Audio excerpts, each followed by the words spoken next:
Hi friends, இப்போ நம்ம மகாநதி பார்க்க போகிறோம். மகாநதியில் வந்துட்டு நம்ம காவேரி வந்துட்டு சரி கிளம்பலாம்ப்பான் ட்ரெஸ் எல்லாம் எடுத்து வைக்க, நீ இவ்வளோ ட்ரெஸ் எடுத்துட்டு வந்துட்டியான்னு கிண்டல் பண்ணுறாரு. இந்த பொண்டாட்டியை கலைக்கலன்னு அந்த புருஷனுங்களுக்கு தூக்கமே வராதே அப்படின்னு சொல்லிட்டு டெரர் லுக்கை விட்டுட்டு, இதெல்லாம் இங்கே இருந்த ட்ரெஸ்ஸுப்பா, இதெல்லாம் கொண்டு போய் நாங்கள் வைக்க போகிறோம். மிடில் கிளாஸ் ஃபேமிலிப்பா, நாங்கள் எதுக்குப்பா வந்து ட்ரெஸ் எல்லாம் வீணாக்கணும், நாங்கள் அமௌண்ட்டை பற்றி யோசிப்போம் நிறையா, ஏன்னா ஒன்று வாங்குறது எவ்வளோ கஷ்டம்னு எங்களுக்கு தான் தெரியும்னு சொல்கிறாங்க. வேறு லெவலில் ஐடியாப்பா அப்படிங்கிற மாதிரி இருக்குது. இந்த பொண்ணுக்கிட்ட பொறுப்பு கொடுங்கப்பா, வேறு லெவலில் இருக்கும்.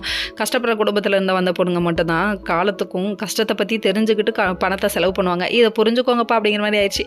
அதுக்கப்புறம் இவங்கெல்லாம் ஒரு பக்கத்து இருந்தாலும் நம்ம தாத்தா ஒரு பக்கம் கால் பண்ணி விஜய்கிட்ட விஷயத்த சொல்ல கேட்டோன்னே ஷாக் ஆகிட்டாங்க. அதுக்கப்புறம் காவேரிகிட்ட எப்படி அந்த விஷயத்த சொல்கிறேன்னு சொல்லிட்டு எப்படி 2-3 நாள் அங்கே போனோன்னு உண்மை தெரிய போகுது, 2-3 நாள் இங்கே சந்தோஷமாவது இருக்கட்டும் அப்படின்னு நினைக்கிறாங்க. என்னடா இது, பொண்டாட்டியை பற்றி யோசிக்கிற, அதுவும் அக்ரிமெண்ட் பொண்டாட்டியை பற்றி நீ யோசிக்கிறியப்பா அப்படிங்கிற மாதிரி ஆயிடுச்சு.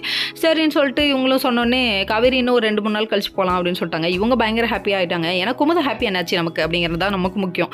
அதுக்கப்புறம் பார்த்தீங்கன்னா இன்னொரு பக்கம் வந்துட்டு நிவின் செம்ம கோவத்தில் இருக்காரு. கோவத்திலே போயிட்டு அவங்க யாருக்கிட்ட நம்ம கங்காவோட ஹஸ்பண்ட்டை கத்திட்டு இருக்காரு. என்னடா சொல்ற, என்கிட்ட யாரும் சொல்லியே அப்படின்னு சொல்றாங்க. கடைசியில வந்துட்டு கங்காவோட தங்கச்சி சொல்லுங்கிற உண்மையை தெரிஞ்சுக்கிட்டாங்க. எதுக்காக இப்படி பண்ணா, விளையாட்டுத்தனமா பண்ணியிருப்பா அப்படிங்கிறாங்க. விளையாடுறதுக்கு காவேரி லைஃப் தான் கிடைச்சதான்னு கொந்தளிக்கிறாரு.